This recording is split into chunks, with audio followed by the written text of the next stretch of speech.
उत्तरकाशी के एक दिवसीय दौरे पर मुख्यमंत्री पुष्कर सिंह धामी पहुंचे। ऐसे में नवनिर्मित बाबा बौखनाथ मंदिर में प्राण प्रतिष्ठा कार्यक्रम में सीएम धामी शामिल हुए, जहां सीएम ने बाबा बौखनाथ की पूजा अर्चना की और बाबा से प्रदेश की सुख समृद्धि की कामना की।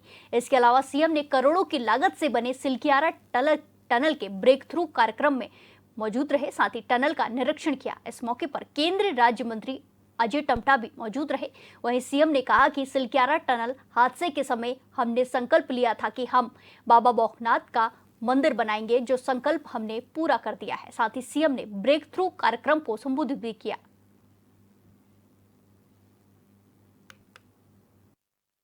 अब श्रद्धालुगण यहाँ आकर बाबा का आशीर्वाद प्राप्त कर सकेंगे।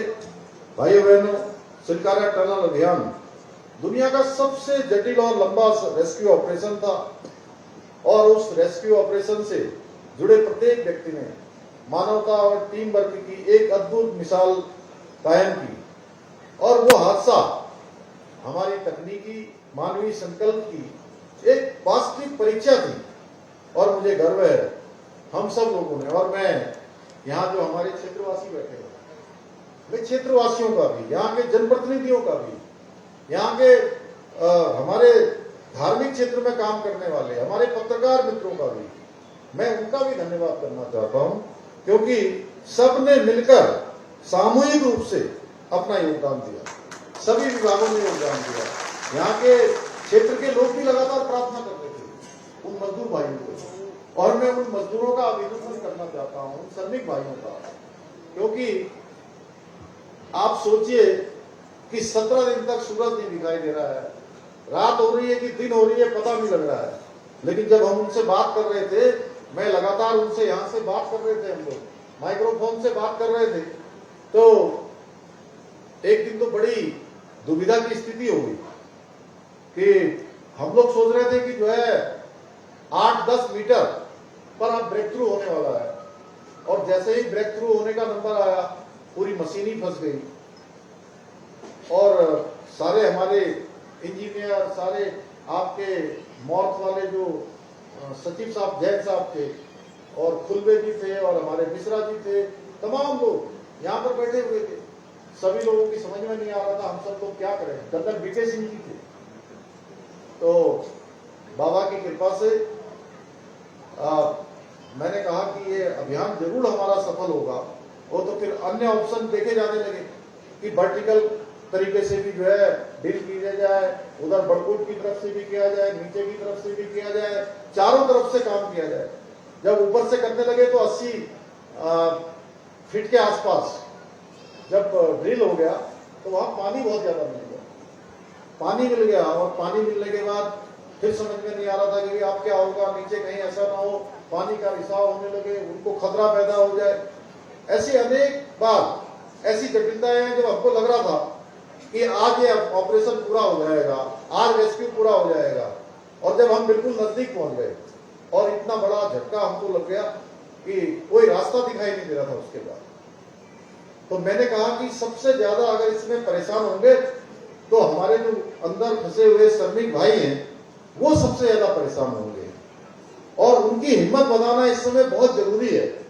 मैं उनके पास गया नीचे, मैंने कहा मैं बात करने चलता हूँ। जैसे ही मैंने अंदर मिलाया फोन, तो हमारे वो गब्बर सिंह थे, एक सभा खान थे, एक अखिलेश करके वहां थे, 3-4 लोग जो बात करते थे उनसे बात करी। हमने बताया कि भाई आप सब लोग टनल के अंदर काम कर रहे हैं, आपको पता है कि ये कितना मुश्किल हो गया, और अभी हम सोच रहे थे कि आप तो आज और कल में निकलने वाले थे, लेकिन अब मुझे लगता है कि 5-7 दिन का समय और लग जाएगा। आप लोग 5-7 दिन आराम से रह लेंगे ना।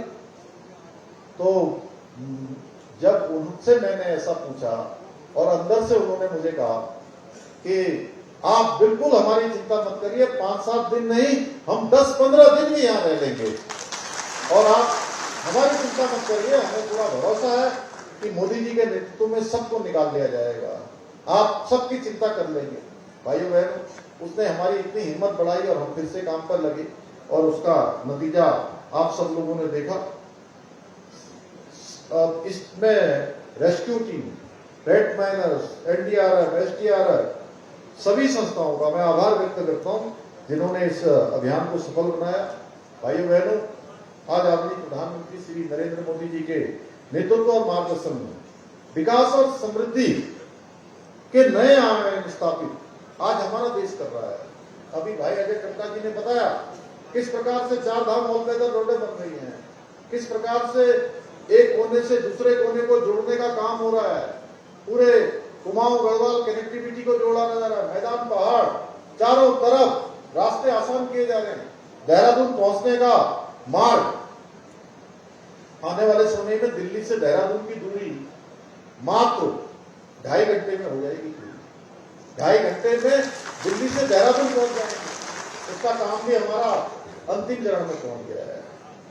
आप जरा सोचिए पिछले 10 सालों में 11 सालों में किस प्रकार से देश का निरंतर विकास हुआ है।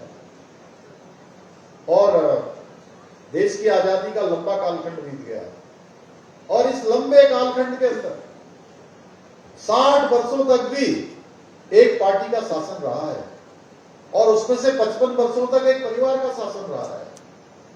लेकिन देश के अंदर अगर इस प्रकार की सोच पहले से हुई होती जैसा मोदी जी की सोच है, मोदी जी के समय में जो काम हो रहे हैं, जिस प्रकार से आज सड़कें चौड़ी हो रही हैं, लोगों का जीवन आसान हो रहा है, प्रधानमंत्री सड़क योजना बनाई जा रही है, तेजी से उसका काम हो रहा है, जल जीवन मिशन में काम हो रहा है,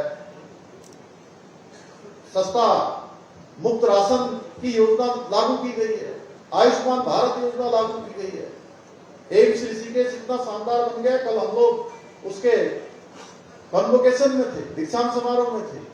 किस प्रकार की सुविधाएं आज बढ़ रही हैं, हर एक व्यक्ति का जीवन आसान